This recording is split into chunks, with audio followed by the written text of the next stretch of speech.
आपका स्वागत है। मैं विवेक बिंद्रा, मोटिवेशन स्पीकर और बिजनेस कोच। आज की बात करेंगे आचार्य चाणक्य पंडित पे। इनको कौटिल्य और विष्णुगुप्त के नाम से जाना जाता था। पिता का नाम चाणक्य, इसीलिए इनका नाम पड़ा चाणक्य। बुद्धि के भगवान। इनकी कूटनीतियों पर चल के कई साम्राज्य स्थापित हुए। आज कई बड़ी मिनिस्ट्रीज है हमारे देश में। Education minister, home minister, finance minister, defence minister, foreign minister, ये सारी सबसे इंपॉर्टेंट मिनिस्ट्री हैं। और ये ऐसे व्यक्ति थे जो सारी मिनिस्ट्रीज अकेले देखने में सबसे ज्यादा सक्षम, और इनसे ऊपर प्राइम मिनिस्टर, ये खुद आगे चल के चंद्रगुप्त मौर्य के प्राइम मिनिस्टर हुए। नालंदा के विश्वविद्यालय में ये एक प्रोफेसर थे, एक शिक्षक थे। शिक्षक होने के साथ साथ इंटरनेशनल डिप्लोमेसी कैसे बिल्ड करनी है, पॉलिटिकल गवर्नेंस कैसे लाना है, प्लानिंग कमीशन को कैसे तैयार करना है, ऑडिटिंग मैकेनिज्म को कैसे तैयार करना है, इन सब में ये इतने एक्सपर्ट व्यक्ति। अगर आप भी बुद्धि अपनी बिल्ड करना चाहते हैं, बुद्धि का विकास चाहते हैं, इस वीडियो को ध्यान से देखिए। ये समुद्र शास्त्र में भी पारंगत थे। क्या होता है समुद्र शास्त्र? एक इंसान से बात करते वक्त उसके चेहरे को देख के बता देंगे कि व्यक्ति सोच क्या रहा है। इतना एक्यूरेट प्रेडिक्शन देंगे उसके बिहेवियर के बारे में, उसके इमोशंस के बारे में, उसके रिएक्शंस के बारे में। ये एक्सपर्टीज इनको आगे चल के कई साम्राज्य को स्थापित करने में इसकी मदद करी। इनके बचपन से शुरुआत करते हैं। एक बार चाणक्य बाहर बगीचे में खेल रहे थे। पीछे से इनके घर में एक एस्ट्रोलॉजर ज्योतिषी आया, जो उनकी मां से जब मिला तो उन्होंने चाणक्य की पत्री देख के बोला कि ये तो आगे चल के इसके जीवन में राजयोग लिखा है, ये आगे चल के देश का बड़ा प्रधानमंत्री भी बन सकता है। मां सोचने लगी अगर ये प्रधानमंत्री बन गया तो ये तो मुझको भूल जाएगा। तो उन्होंने कहा क्या ये बात सच है? बोला इसकी पुष्टि करनी हो तो चाणक्य के दांत को देखना, सामने वाले दांत पे उसके नागराज का एक चिन्ह होगा। और वो पुष्टि करने के लिए जब मां ने बुलाया तो देखा कि चाणक्य के दांत पे वो चिन्ह था। तो मां रोने लगी, बोली तू आगे चल के राजयोग के चलते प्रधानमंत्री बनेगा, मुझको भूल जाएगा। इतना सुनते ही चाणक्य ने पत्थर उठाया और अपना दांत तोड़ दिया और क्या बोला, मां तेरे प्रेम के चलते मैं ऐसे हजारों राजपाट तुरंत खत्म कर दूंगा। इससे पता चलता है चाणक्य को कभी सत्ता का लोभ नहीं था। आगे चल के देशभक्त चाणक्य तक्षशिला के प्रधानाचार्य बने, प्रधानाध्यापक बने। उन्हीं दिनों सिकंदर पूरी दुनिया को जीतते हुए भारत की तरफ बढ़ रहा था। सोने की चिड़िया भारत को लूटने के लिए वो आक्रमण पे आक्रमण कर रहा था, पोरस को हरा चुका था। और चाणक्य के मन में उन दिनों एक ही सपना था, क्यों ना अखंड भारत का निर्माण किया जाए, एक शक्तिशाली राजा को खड़ा किया जाए। ये अलग अलग राजाओं से इन्होंने मिलना शुरू किया। उस समय मगध जो सबसे बड़ा साम्राज्य था नंदा डायनेस्टी का, आज के समय में जो उड़ीसा है, बिहार है, उत्तर प्रदेश जो आज का समय है, वो सारा सब उस समय मगध कहलाया जाता था। और नंदा डायनेस्टी का सबसे बड़ा राजा धनानंद ये उसके पास गए और उसको इन्फ्लुएंस करने का प्रयास किया कि क्यों ना सिकंदर के खिलाफ हम तैयारी करें। और तब इन्होंने कहा, अच्छा उस समय धनानंद बिजी था, किन चीज़ों में बिजी था? वो प्रजा से कर वसूलता था, टैक्स लेता था और उसको अपने जुए सट्टे लॉटरी में, पर स्त्री गमन में, अपने भोग विलास के अंदर खर्च कर देता था। इन्होंने इसको समझाया कि राजा का कर्तव्य है कि समाज से पैसा ले, जो आप टैक्स लेते हैं उसको समाज सेवा में लगा दें।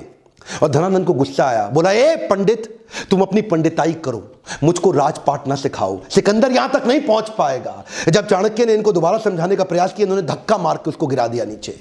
और जब चाणक्य नीचे गिरे तो उनकी शिखा खुल गई और बोले तेरी यही शिखा काट देंगे। उस बात पर चाणक्य को बहुत बुरा लगा। उस दिन उन्होंने एक संकल्प ले लिया कि मैं ये शिखा तब तक नहीं बांधूंगा। This is called converting anger into resolution. उन्होंने अपने क्रोध को एक संकल्प में परिवर्तित किया। बोला उस दिन तक शिखा नहीं बांधूंगा जब तक तेरे साम्राज्य को उखाड़ के एक अखंड भारत का राजा ना लाकर खड़ा कर दूं। बहरहाल अब चाणक्य को लगने लगा कि अब समय आ गया कि मुझे ही किसी को कल्टीवेट और बिल्ड करना पड़ेगा। चाणक्य की डिटर्मिनेशन आपको इस बात से समझ में आएगी कि उन्होंने एक यंग लड़के के प्रति अपना जीवन समर्पित कर दिया, जिसका नाम था चंदू। इसका नाम आगे चल के पड़ा चंद्रगुप्त। इसको उन्होंने ट्रेनिंग दी, बहुत सारे संस्कार और सारे प्रकार के शास्त्र उसको सिखाए। इमेजिन करिए ये 17-18 साल के लड़के, चंद्रगुप्त की मदद से इन्होंने सोचा कि मैं सिकंदर के साम्राज्य को उखाड़ दूंगा। चंद्रगुप्त को खुद को भी विश्वास नहीं था, लेकिन उनको निष्ठा थी, उनकी शरणागति थी चाणक्य पंडित के प्रति। चाणक्य उनको एडवाइस करते चले गए, गाइड करते चले गए। चंद्रगुप्त उनकी सारी बातों को मानते चले गए। ये कहते थे कि शत्रु की दुर्बलता जानने तक उसे अपना मित्र बनाए रखो। चंद्रगुप्त हैरान, बोले सिकंदर को मित्र कैसे बनाएंगे? चाणक्य ने तभी चंद्रगुप्त को समझाया कि तुम इनकी सेना में शामिल हो जाओ।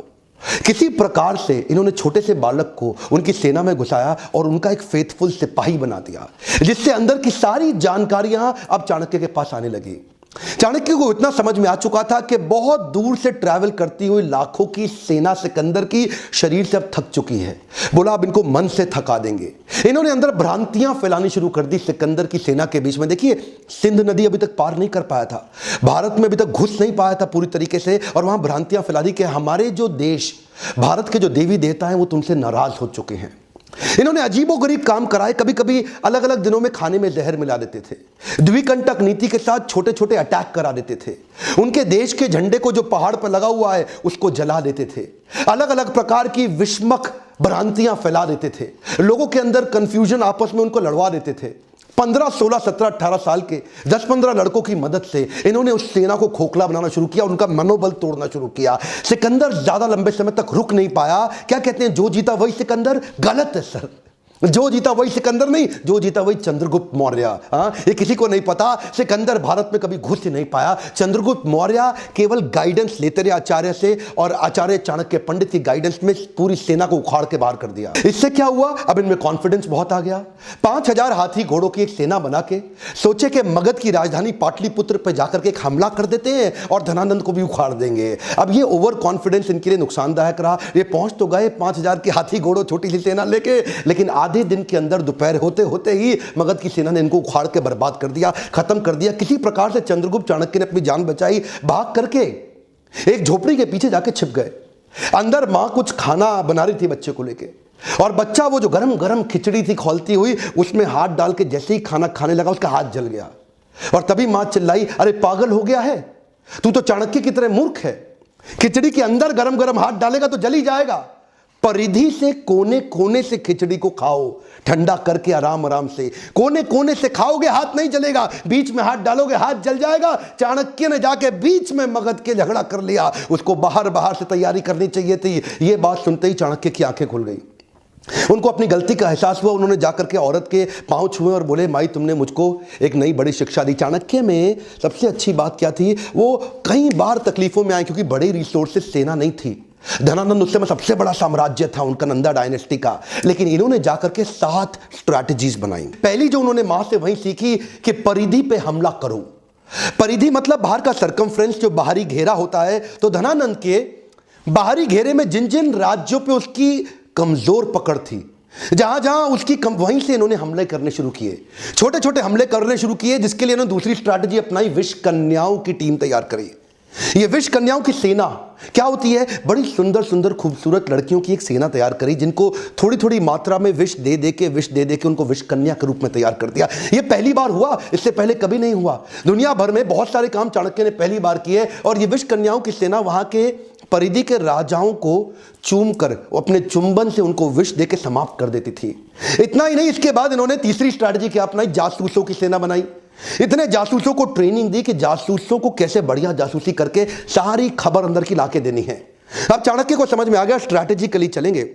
ये क्या कहते थे, शत्रु के साथ लेकर के कभी गुस्से से शत्रु के बारे में मत सोचो। अगर गुस्सा आ जाएगा शत्रु के खिलाफ तो आपकी एनालिटिकल एबिलिटी खत्म हो जाएगी। तो चाणक्य जो आंकलन करते थे ना, एनालिसिस, वो ऐसा इतना जासूसों से इतनी इंफॉर्मेशन लाते थे, और कभी कभी जासूसों की भी जासूसी करा देते थे। चाणक्य इतने एक्सपर्ट थे कि पैरेलली चौथी स्ट्रैटेजी बना रहे थे, building a high performance team. ये इन्होंने कैसी करी, इन्होंने वात्सायन मुनि का एक वेश धारण कर लिया, और ये जानते थे कि अगर बड़ी सेना बनानी है तो उनके मन, बुद्धि और आत्मा को जीतना पड़ेगा।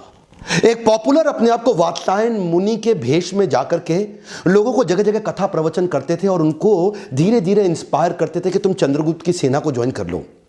ये जानते थे कि प्रेम से बात करूंगा और आध्यात्मिक बात करूंगा, लोग प्रभावित हो जाएंगे, प्रभुभावित हो जाएंगे, और मेरी स्टोरी और मेरी कहानी पे विश्वास करेंगे और चंद्रगुप्त की सेना को ज्वाइन करते चले जाएंगे। उनकी आत्मा, मन, बुद्धि को जीतने के बाद अपनी वाणी की शक्ति से उनको प्रभावित करके एक एक करके धीरे धीरे 8 लाख लोगों की सेना तैयार कर दी।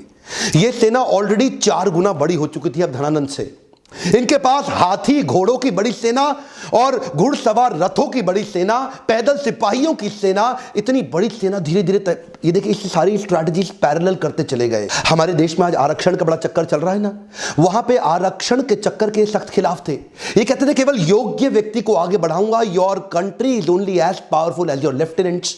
तो अपने लेफ्टिनेंट को चूज करते थे, जो आदमी योग्य है उसी को आगे बढ़ाते थे। उनके ट्रेनिंग कैंप्स पे क्या कहते थे कि राजा को अपने आसपास के लोग बुद्धिमान और योग्य रखने चाहिए, चापलूस लोग नहीं चाहिए जो केवल आपकी तारीफ करते रहे। चाणक्य श्लोक बोलते थे, दुर्जनेषु च सर्पेषु वरम सर्पो न दुर्जना, सर्पोदंशति कालेना दुर्जनस्तु पदे पदे। चाणक्य कहते थे दुर्जन मतलब दुष्ट व्यक्ति और सर्पेशु मतलब सांप, इन दोनों में से सांप अच्छा है। वरम सर्पो न दुर्जना, दुर्जन को छोड़ दो, सांप के साथ रह लो। सर्पोदंशति कालेना दुर्जनस्तु पदे पदे, सांप तो एक ही बार काटेगा, एक ही बार डसेगा, लेकिन दुर्जनस्तु पदे पदे, दुर्जन व्यक्ति हर कदम पे आपको डसेगा, हर बार डसेगा। इसीलिए क्या कहते थे कि मैं टीम ऐसी तैयार करूंगा जो केपेबल लोगों की हो और दुर्जन ना हो। तो ये एक हाई परफॉर्मेंस टीम तैयार करते गए और साथ साथ ये छापामार युद्ध के छोटे छोटे प्रयास करते गए। ये इनकी अगली स्ट्रैटेजी समझिएगा।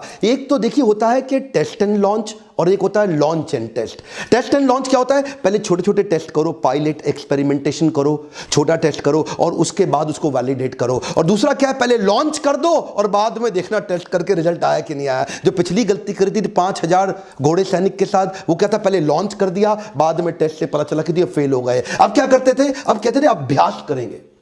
बोले प्लानिंग और प्रैक्टिस में फर्क है। प्लान तो आपका ठीक हो गया, लेकिन छोटी छोटी प्रैक्टिस करेंगे। तो छापामार युद्ध परिधि में लगातार करते रहते थे। उससे इनकी प्रैक्टिस बढ़ती चली गई, इतनी प्रैक्टिस बढ़ गई कि उसके बाद वो टेस्ट एंड लॉन्च, इतने सारे टेस्ट कर दिए कि ताकि बड़ा हमला करने पे दिक्कत ना आए। और अगली स्ट्रैटेजी में इंटरनेशनल अलायंसेस बिल्ड करके अपनी ताकत और अपनी सेना को बड़ा करते गए।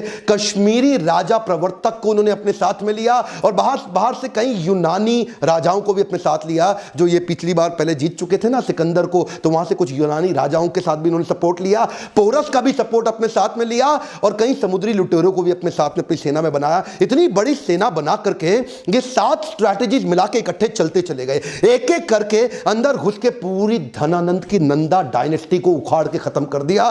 धनानंद कभी सपने में नहीं सोच पाया, वो तो शराब के नशे में रहता था, प्रजा के टैक्स को अपने मजे के लिए खर्च कर देता था। लेकिन चाणक्य जानता था अखंड भारत का सपना मुझे ऐसे ही पूरा करना होगा। ये 7 पैरेलल स्ट्रैटेजीज पे आप वीडियो को वापस घुमा घुमा के ध्यानपूर्वक देखिए। ये तो थी चाणक्य की 7 पैरेलल स्ट्रैटेजी धनानंद को जीतने के लिए। इसके बाद अखंड भारत को उन्होंने बढ़ाया कैसे?